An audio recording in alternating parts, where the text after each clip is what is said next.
Estimados seguidores, hoy nos acompaña en Comité de Gerencia un invitado muy especial, Guillermo Iacosa, una leyenda de las comunicaciones, digamos.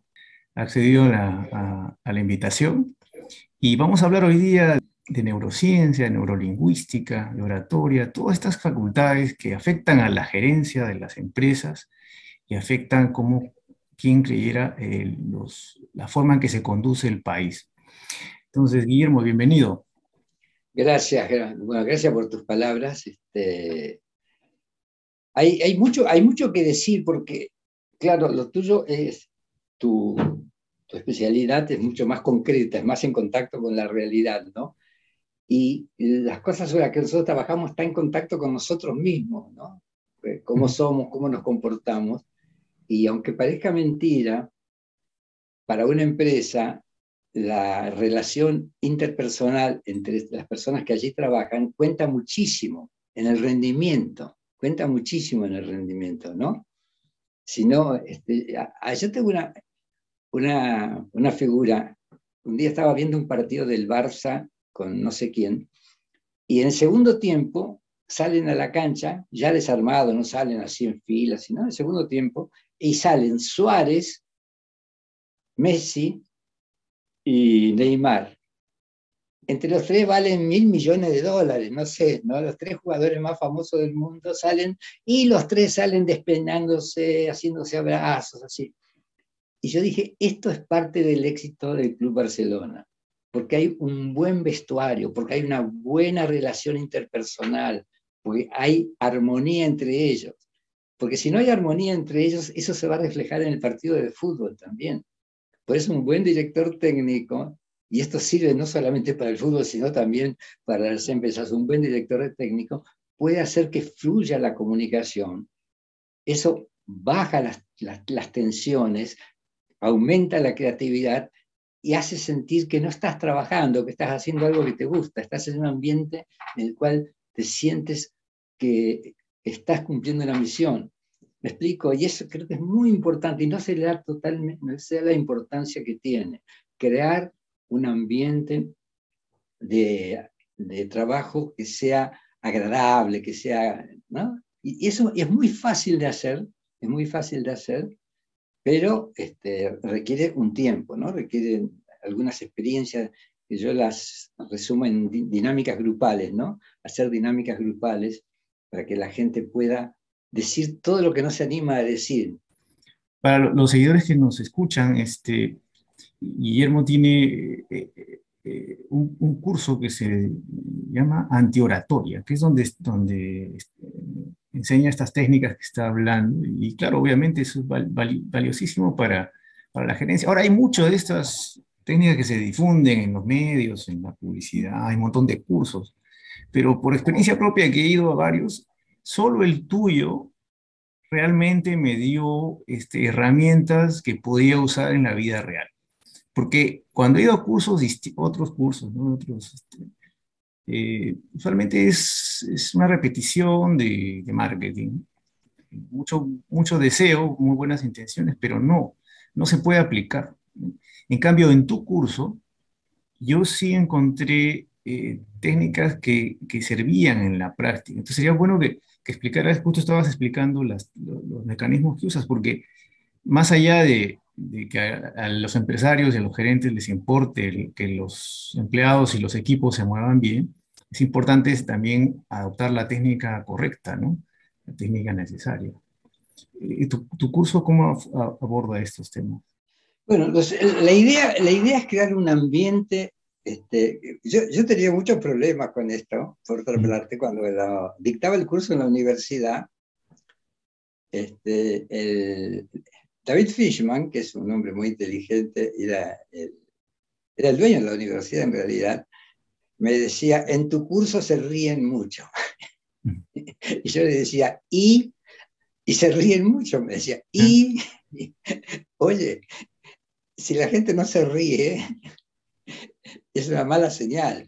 Aunque Ah, parezca mentira, aunque parezca mentira, si tú comienzas un curso y logras captar la atención desde el principio con algo que sea entretenido, que sea emocionalmente conmovedor, ahí ya enganchaste. Después puedes hacer toda la parte técnica, orgánica, lo que quieras, pero tienes que enganchar la emoción de la gente. No hay ningún pensamiento, y esto por favor grábenselo, no hay ningún pensamiento que no esté detrás de una emoción.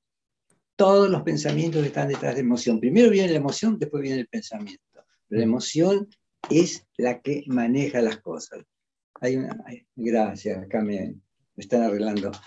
Sí, sí, sí, La está emoción, oscilando. el valor de las emociones es importantísimo, importantísimo. Te cuento una anécdota que es muy graciosa. Telefónica me contrata para dar un curso y había 200 personas, todo un gran auditorio. Y yo, bueno, tú me conoces, yo entro como si estuviera en mi casa, pero lo hago natural, ojo, no es que yo sea, que lo finja, no soy un actor, simplemente estoy tranquilo, sé lo que voy a hablar, bueno.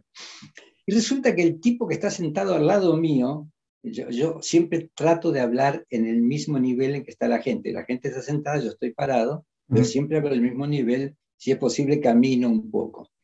Pero el tipo que estaba en primera fila tenía una cara horrorosa, pero no feo, no es que fuera un hombre feo, sino estaba, parecía Vargas Llosa cuando está enojado. Ajá. Bueno, está siempre enojado Vargas Llosa, así que no, viste que no acierta nunca con los candidatos, ¿no? Bueno, No, no, bueno. no. Entonces tenía una cara y yo espontáneamente, pero educadamente, dije, siempre tiene esa cara. Pues yo sabía que no era la cara de él, que estaba como molesto. Siempre tiene esa cara. Mira, cuando dije eso, estallaron 200 carcajadas, entre las cuales se encontraba en primer lugar la carcajada del mismo tipo. Él también empezó a reírse. Fue fantástico, porque ya se creó un ambiente de comunicación, donde la comunicación fluye, donde están todos abiertos, donde todo el mundo está como muy predispuesto a ver cómo sigue todo esto que hemos empezado. Si tú empiezas muy técnicamente, puede ser pedagógicamente útil, pero no atrae a la persona, no la captura, no capturas toda su atención. En cambio, si tú capturas la emoción, capturas toda la atención de la persona. Y eso es lo que yo trato de hacer. Ahora lo hago porque juro que no es una técnica. Me sale, es gracioso, es simpático y hablo con naturalidad, no, en ningún momento. Y eso es antioratoria. La gente, aquí, cuando digo antioratoria no es hablar al revés, es simplemente hablar naturalmente. Lo que conquista a la otra persona es la naturalidad. Si la persona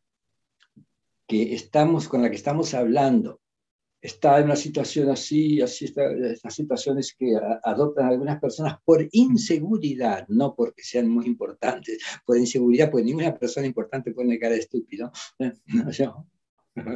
No voy a mencionar nombres, pues serían tantos que no. Si tú eres natural, vas a comunicar. Tú sientes perfectamente, las mujeres más que los hombres, ¿eh? Pero tú sientes perfectamente cuando una persona es natural contigo y te dice, cuando no sabe algo, dice no sé. Cuando tiene alguna duda, dice, sí, déjenmelo pensar mejor. Yo lo he hecho en la universidad, tantas veces lo he dicho, y en la televisión también, sobre alguna temática. No, sobre esto no lo he pensado lo suficiente como para tener una opinión.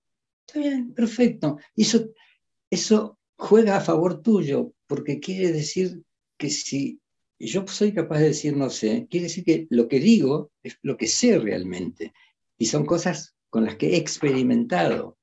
Y si en algo he experimentado es crear un ambiente de comunicación que sea muy, muy fluido, donde la gente se sienta bien, donde se juegue se juega el fútbol como si Suárez, Messi y el brasilero, hay un ambiente de comunicación. Eso es fantástico. Y el Barcelona tenía un éxito extraordinario porque tenía un vestuario extraordinario. Porque tenía un tipo como, no me acuerdo cómo se llamaba el entrenador español, Guardiola, tenía un entrenador que sabía de la naturaleza humana, que conocía los comportamientos de la gente. Y eso es fantástico. Eso ayuda muchísimo.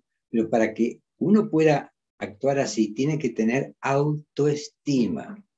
Y en Perú, la autoestima no se vende en el mercado ni tampoco abunda demasiado. No es un bien que abunde demasiado. Y no abunda demasiado porque la escuela es una escuela más bien memorística que no le habla al individuo de sus capacidades. Entonces nosotros empezamos siempre, como tú te acordarás, de explicar cómo funciona el cerebro. Eso es fantástico. ¿Cuántos años hace que tenemos el cerebro y no sabemos cómo funciona?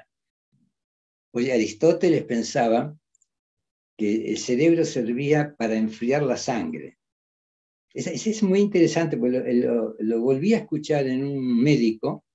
Él le hizo una interpretación distinta, con la que yo no estoy totalmente de acuerdo, pero es válida, que la emoción siempre es previa a la alocución, a lo que vas a decir. Entonces, si tú tienes unas emociones negativas, vas a transmitir lo mismo, pero en un tono negativo. Si tienes emociones positivas, estás contento, te sentís seguro, te gusta el grupo con el que estás trabajando, todo va a fluir de una manera mucho más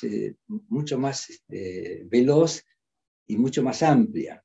Y eso es fantástico. ¿Por qué? Porque eso te retroalimenta a ti. Cuando tú sientes que eres escuchado, tu cerebro recibe una dosis de energía del grupo que te está escuchando, recibe una dosis de energía que multiplica tus capacidades.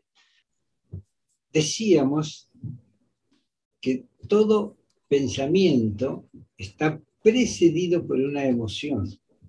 Es decir, cuando nosotros emitimos una opinión, generalmente hay detrás de esa opinión una emoción.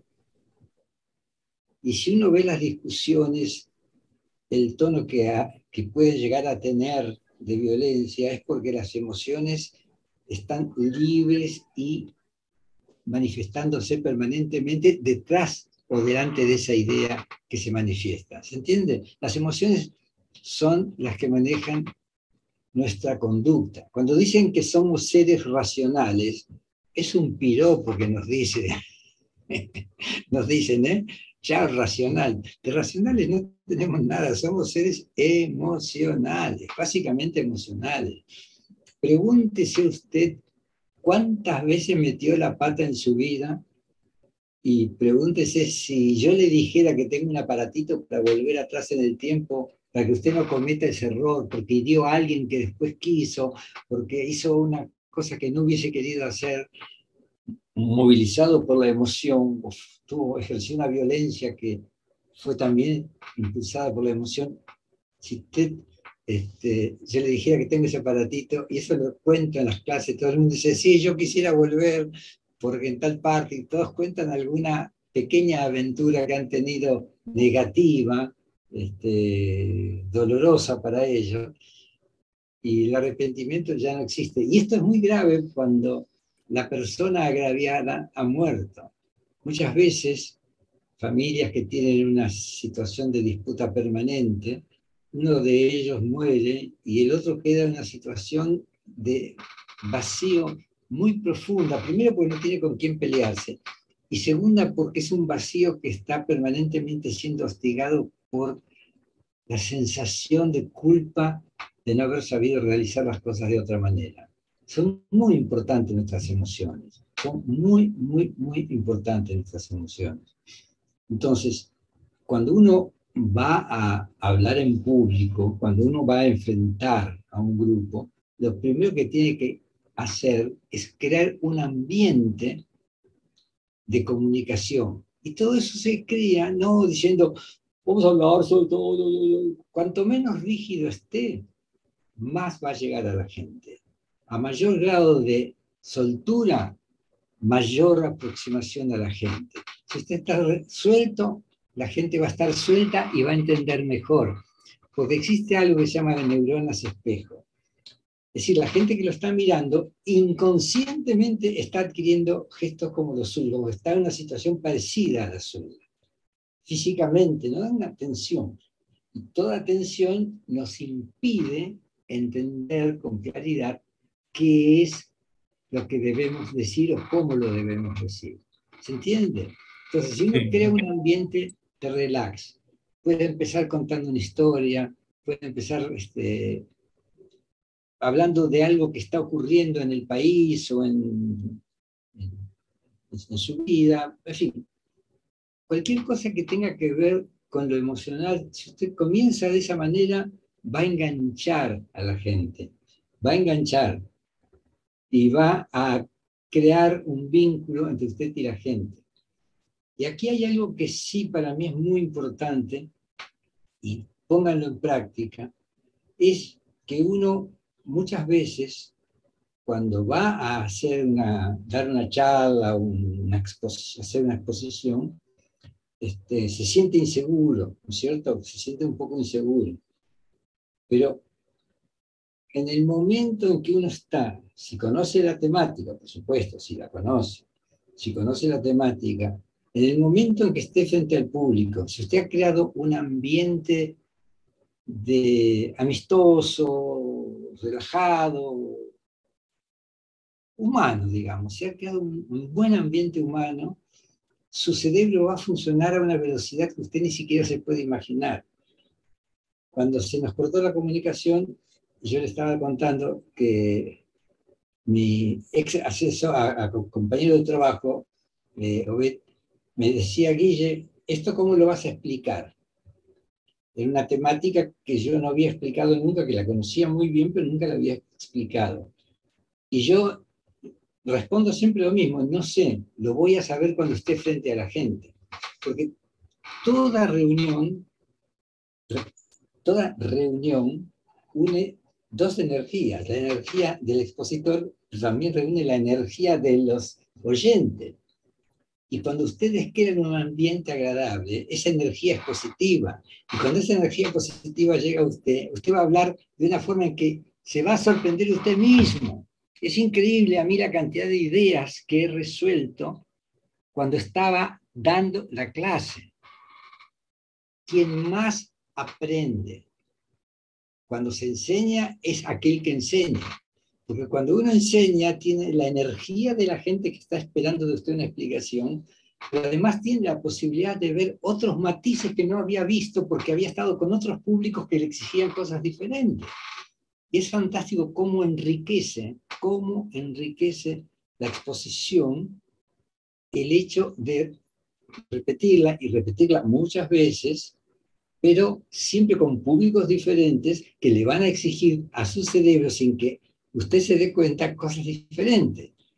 ¿No le ha pasado que se encuentra con una persona y esa persona saca de usted algunas ideas que nunca se le habían ocurrido? ¿O se encuentra con otra que hace que a usted no se le ocurra una idea ni por broma? Porque una la está escuchando realmente y la otra no la está escuchando realmente. Y el que cuando no escuchan, uno se siente vacío. Es muy extraño, pero es muy cierto y funciona de maravilla. Cuando vayan a dar una charla, si tienen que dar una exposición, ¿qué es lo que hay que hacer? Es muy sencillo, es muy sencillo. Primero se la cuentan a su hermana, a su hermano, a su primo, a su vecino, a sus patas, a todos los amigos, a cuanta persona encuentra por separado. Le cuenta: oye, tengo que dar una charla sobre tal cosa. ¿Qué te parece esto? Te voy a contar un poquito. Y empieza a contar. Cada cerebro exige de su cerebro una respuesta diferente. No es que le pide una respuesta diferente, sino que moviliza neuronas diferentes por el ritmo de la conversación, por el ritmo de la unión que tiene con esa persona. Y si usted lo cuenta 7, 8, 10 veces a distintas personas, va a aumentar el caudal de la información de una manera que usted no se imagina, pero además, como lo ha contado 8 o 10 veces, lo va a tener tan introyectado dentro suyo que se va a sentir segurísimo cuando esté exponiendo. se va a sentir, no seguro, segurísimo se va a sentir exponiendo. Va a sentirse con un estado de felicidad absoluta, porque es maravilloso cuando uno es escuchado. Uno siente realmente una gratificación muy, muy grande. Pero para eso hay que tener esa seguridad al hablar que se adquiere, repito, repitiendo varias veces con distintas personas que tengan distintas mentalidades, hombres, mujeres, gente joven, gente más adulta, con gente distintas, contárselo y ustedes van a memorizarlo bien y se van a dar cuenta además cuáles son las partes de su exposición que más golpean a la gente, que provocan mayor efecto. Y a esas partes le va a dar mayor importancia. Y esas sí las va a repetir cada vez. Y cada vez las va a repetir con mayor lucidez. ¿Por qué? Porque uno nunca termina de aprender. Y acá es otra cosa que no nos olvidemos, que no debemos olvidarnos. Cuanto uno más sabe, menos sabe. Es decir, sabe más, pero sabe menos, porque sabe de más cosas y se da cuenta que hay campos inmensos que todavía uno no ha explorado. ¿Me explico? Y eso es fantástico, porque nos pone en condiciones de crecimiento permanente. En la UNESCO había programas de educación permanente, porque si dejamos de educarnos, y esto nos pasa a los viejos como yo, con los aparatos estos, si nos quedamos aparte en el manejo. Yo hace unos momentos tuve un problema técnico y yo no sé resolverlo. Nos quedamos aparte, es decir, uno vive aprendiendo y vive viendo que hay distintas visiones y que hay distintas opiniones sobre hechos distintos o sobre hechos con los que uno tiene una sola idea. Entonces es fantástico cómo todo eso nos enriquece. Y al hacer el discurso, al dar la charla, perdón, nos sentimos... Perdón, perdón. Era un problema, no era un problema técnico, era un problema de calefacción. Hace mucho frío. Y estas técnicas, justo para los seguidores que nos están viendo, tú las desarrollas en esta es una de algunas solo de las que has mencionado, algunas de las técnicas que tú desarrollas con más extensión y con otros casos también en tu curso de antioratoria.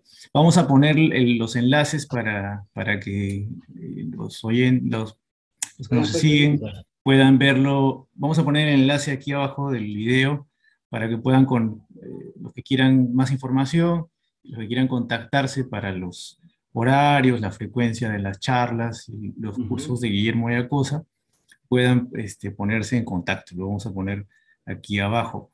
También escuché que tu libro, el último libro que has sacado. Bueno, este es el tercer libro que publico. Crónicas de un despedido crónico.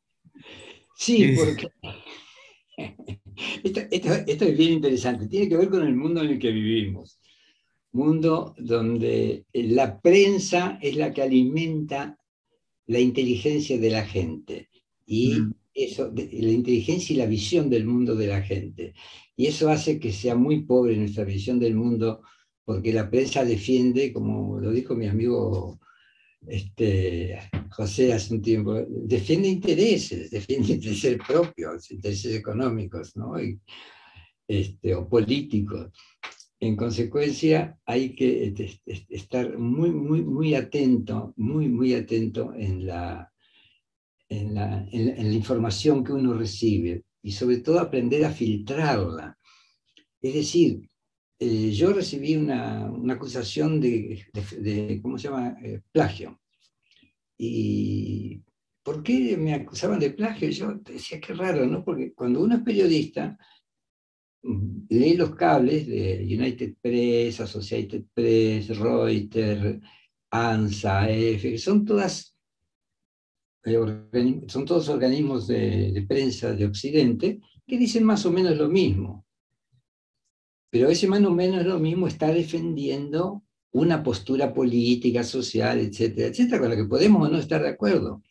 Pero lo interesante para enriquecernos y para ser justos y objetivos es leer la otra parte.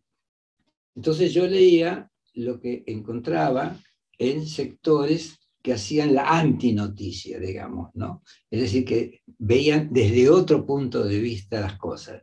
Y ahí eso me obligaba a tener un juicio propio, porque teniendo la información de ambas partes, yo me estaba enriqueciendo, estaba haciendo trabajar mis neuronas, estaba haciendo trabajar las conexiones neuronales, y de esa manera podía dar otras explicaciones. Entonces a eso le llamaban plagio, cuando decíamos cosas distintas a las que ellos decían, hablar distinto a lo que ellos dicen, porque todos dicen lo mismo en un sector de la prensa, todos dicen lo mismo, con distintas palabras, en fin.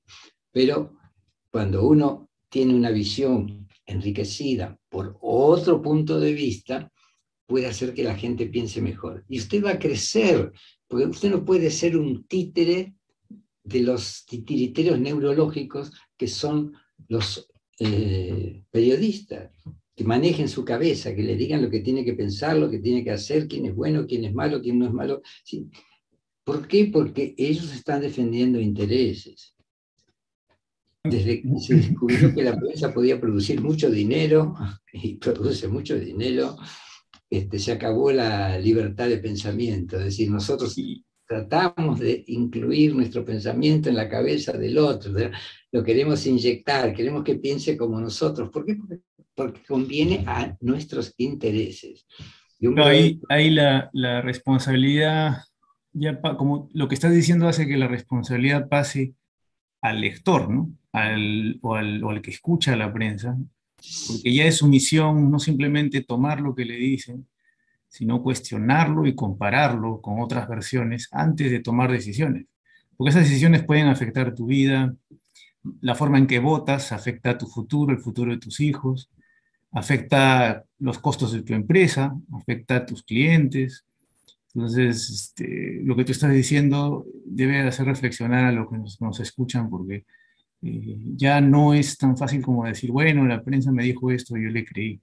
No, ya la responsabilidad está en nosotros, ¿no? Y eso te enriquece mucho, José. Enriquece mucho porque al tener dos opiniones distintas, tú pones a evaluar. Con esto, por ejemplo, la guerra entre Rusia y Ucrania, tienes un montón de interpretaciones que son totalmente, totalmente diferentes, absolutamente diferentes. Es lamentable la guerra, por supuesto que es lamentable la guerra, pero es lamentable el comportamiento de los países que han llegado a la guerra. Ojo, ¿no? No hay uno bueno y otro que sean malos. Esto no es una película de cowboys donde están los buenos y están los malos, no. Acá hay metidas de pata grandes y muy grandes de todos, y muy serias, muy, muy serias, que están comprometiendo al mundo de una manera muy, muy, muy grave. No sabíamos qué puede pasar. Y esta lucha moral que tú has ido llevando, puede ser también la causa por la cual has titulado tu libro Crónicas de un despedido crónico. No, no, ahí lo que hago es algo que aprendí. Generalmente yo me divierto mucho criticándome a mí mismo, riéndome de mí mismo. Entonces, por ejemplo, te doy un ejemplo, que te lo contaba antes, ¿no? Decía, cuando llegué a Perú, yo tenía mucha experiencia en televisión en la Argentina, había trabajado en la UNESCO además, es decir, tenía una muy buena experiencia en comunicaciones y en cuestiones educacionales de muchos años. Y me llevaron me invitaron a unas empresas para trabajar. Entonces, quedábamos en un acuerdo y la palabra que sellaba ese acuerdo era de todas maneras. Y para mí, por mi cultura, de todas maneras quiere decir que sí, que se va a hacer. Si uno dice de todas maneras, se va a hacer. No tiene que decir se va a hacer. De todas maneras. De todas maneras. Y después de mucho tiempo me di cuenta que de todas maneras era una forma de decir de todas maneras no. Ajá. Se habían olvidado la palabra no. De todas maneras, no. Y me llevé unos chascos tremendos. fue, Ajá. Pero, quedó- y esta ética de trabajo que tú, claro, desde tu punto de vista, una afirmación de ese tipo significa que el negocio va, o el acuerdo va. sí, Pero eso mira, yo como, como peruano, sí lo he visto, ¿no? O sea, sí lo he visto, sí, sí sé que existe ese, de todas maneras es, no te quiero decir no porque me da vergüenza y ya después simplemente no te contesto, ¿no? Entonces, y en Perú creen que eso es lo políticamente correcto, cuando en realidad es un problema de ética de trabajo, que cuando uno va al extranjero, eso no se admite, ¿no? O sea, claro. si uno dice una cosa, tiene que ser claro, ¿no? Y mucha gente fracasa en sus negocios y en sus carreras, los chicos cuando avanzan, cuando entran a practicar, cuando yo los he visto entrar a practicar o están haciendo sus primeros trabajos, no saben de eso, ¿no? No saben que si de todas maneras que aprendieron en la casa, en el colegio, Ujú. en la empresa no se puede porque tiene consecuencias, ¿no? O sea, si uno dice unas Ah, dos maneras, puede arruinar un negocio o a un cliente le puede ir mal, o a nosotros va a tener consecuencias en nuestro futuro profesional, ¿no? Entonces, esto que estás diciendo es muy valioso para, sobre todo los jóvenes que nos escuchan, para incorporarlo en una ética de trabajo fuera de la peruana, ¿no? y Una aparte e- aprender a decir no. Uno puede decir no. Es mm, mucho más sano, es mucho más correcto, es mucho más honesto decir no cuando uno no quiere, que decir de todas maneras para quedar bien. Y a esto le sumo algo que es muy importante, el cumplimiento de los horarios. El cumplimiento de los horarios. Cuando yo llegué a Lima, tuve una cita con una persona que teníamos que hablar porque pensaban hacer un proyecto de radio conmigo, etcétera. Entonces nos citamos en el bar del Haití, el bar de Haití. mm, La persona llegó una hora tarde. Y cuando llegó, yo que vivía en Francia en ese momento, cuando él llegó, yo pensé que le había pasado, le había atropellado de un auto, se había caído del tren, un caballo lo había pateado, o la mujer le había pegado un balazo. Yo pensé todas las cosas más horribles del mundo porque una hora, y una hora después aparece sonriendo. Me dice, hola, ¿qué tal? Digo, ¿qué te pasó? Le digo, ¿qué te pasó? Porque para una persona que vive en Europa, que una persona te haga esperar media hora y no te dé una explicación, era, ¿qué te pasó? Nada. ¿Por qué? Y de golpe me di cuenta que el que tenía que dar explicación era yo de ser tan estúpido. Yo tenía que dar la explicación de sentirme no ofendido, sino sorprendido. Sorprendido. Y eso es muy, muy grave. Yo te digo que cuando comencé a trabajar en televisión, lo primero que les decía a los muchachos que integraban mi equipo, esto es de Perú, pero también es Suiza, ¿no? por el horario, ¿no? Y tenemos que cumplir horarios, no podemos no cumplir horarios. Y mejoró mucho el trabajo en eso.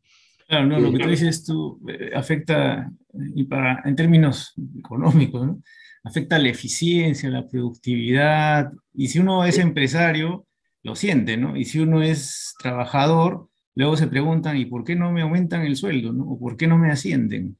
Y la razón nadie te la va a decir, nada, porque en el trabajo todo el mundo hace lo mismo, ¿no? Prefiere no meterse en problemas y no te dice, bueno, lo que pasa es que llegas tarde todo el tiempo, o te demoras en entregar las cosas, o siempre me dices de todas maneras y luego no haces nada, o haces la mitad. Y esa falta de explicación amarga muchas vidas, ¿no? Porque la gente a veces se va a su casa y dice, no entiendo por qué me odian en el trabajo, ¿no? Sí, no adquieres la percepción que tu ética laboral afecta la productividad de tu compañía y tu productividad, ¿no? además afecta a tu salud, porque cuando tú te sientes como que estás siendo observado, no estás siendo bien visto, tu ego lo siente y todo eso disminuye las capacidades del sistema inmunológico. Esto es cierto. Bueno, Cuando uno no se siente querido, no se siente, y no se da cuenta por qué, es porque uno es lo que yo siempre le digo, cuando uno tiene un problema con alguien, lo primero que debe preguntarse es, ¿en qué metí la pata yo? La primera no pregunta no autoevaluación. es por los otros. La primera pregunta, el actor principal es uno. Entonces, y yo, ¿en qué me equivoqué? Y muchísimas veces, y yo lo he hecho muchísimas veces, me he dado cuenta que sí, que me había equivocado y que la otra persona que había inspirada en esa equivocación mía, había también tenido un comportamiento negativo, pero que el origen estaba en mí. Eso es muy importante, y es muy importante poder hablarlo con la persona, decirle, mira, oye, discúlpame, ser absolutamente honesto en ese tipo de cosas. Pero lo más importante para una empresa es crear un ambiente de convivencia que sea muy, muy cálido, muy afectuoso. Pasa lo siguiente, en las empresas mucha gente no sabe lo que hacen los otros y cada uno cree que el sector de la empresa en que él trabaja es el más importante, ¿no? Siempre hay importancia uno y que los otros son secundarios. Nos contrató una empresa estas empresas de alquiler de casas y de... Era una empresa muy grande, tenía como 1000 empleados. Y el problema es que había una tensión muy fuerte entre la gente que trabajaba ahí. Entonces, juntamos a más o menos 200 personas y yo le pedí a los gerentes que me dijeran quiénes estaban en las antípodas, es decir, quiénes trabajaban en una cosa que era totalmente diferente a la otra. Entonces, ahí hicimos grupo de 2 personas. Esto es muy interesante, es una dinámica grupal. Y salía un tipo que trabajaba en el área de venta con un tipo que trabajaba en la recolección de las primeras, la observación de las primeras producciones de la... No tenía nada que ver. Sí, tiene mucho que ver, pero no tenía nada que ver, digamos, como trabajo diario, ¿no? Entonces cada uno se juntaba con el otro. Entonces durante media hora salían a conversar y uno le contaba al otro qué es lo que hacía y el otro le contaba al primero lo que él hacía. Y después, en público, yo contaba lo que me había contado el otro y el otro contaba lo que yo le había contado. Ah, salió fantástico. Tú no te puedes imaginar cómo mejoran las relaciones humanas cuando uno entiende que el otro también es parte del trabajo. Y una empresa es un conjunto de seres humanos que trabajan en conjunto y que va a ser mucho más rendidora en la medida en que haya acuerdo entre ellos, que haya buena voluntad entre ellos y que haya comprensión, porque eso mejora el clima emocional. Y si el clima emocional es bueno, la gente se enferma menos, hay menos ausentismo. Eso lo puedo asegurar, hay muchísimo ¿no? menos ausentismo. Y además de elevar la eficiencia de la empresa, también los clientes se sienten mejor, ¿no? Todas estas técnicas, hoy día nos estamos llevando muchas, muchas cosas en qué pensar, no solamente en términos del manejo de la empresa, sino también personales, ¿no? Te agradezco, Guillermo, haber aceptado la invitación y vamos a poner los datos para los seguidores que desean más interés en los cursos de Guillermo Yacosa y también vamos a poner el link para que adquieran tu libro, tu último libro, y te agradezco por el tiempo de haber estado con nosotros aquí, Guillermo, en Comité de Gerencia. Bueno, ha sido un placer enorme volver a verte. Y hacía tiempo que la distancia, los 15.000 kilómetros de distancia que nos separan, no nos permitían conversar. Oye, un gran abrazo y sí, los que quieran escribir me escriben a guillermo.giacosa@gmail.com, guillermo.giacosa, y ahí le puedo dar las informaciones. Y los que quieran escribirme, se me manda el libro. Yo le mando el libro se los mando. He roto una tradición, ¿eh? ¿Tú sabes lo que hice? Porque Renato Cisneros me había entrevistado desde España. Resulta que me dijo, ¿por qué no vendes la versión PDF de tu libro? Y digo, bueno, siempre la he regalado. No, dice, pero yo estaba en una mala situación económica, entonces, pero véndela. Bueno, entonces yo le mandé, le puse, vale 25 soles, pero si no puede pagarlo, no se preocupe, se queda con el libro. Porque el libro yo se lo mandé antes. Le mandé el libro. A todos le mandé el libro. Y si no puede pagarlo, no se preocupe. ¿Cuántas personas no me pagaron? 2. Y me mandaron 2 cartas hermosísimas que valían más que la plata. Todo el mundo pagó. Pero no solamente que pagó, sino que además pagaron mucho más de lo que valía el libro. La cumbre fue cuando me llamó un tipo de Estados Unidos y me dijo: Guillermo, ¿se molesta si le pago 500 por el libro? Y yo pensé 500 soles. Digo, tendría que ser muy estúpido para molestarme por una cosa así. Oye, pagó $500 por el libro, un libro que yo lo estaba vendiendo a 25 soles.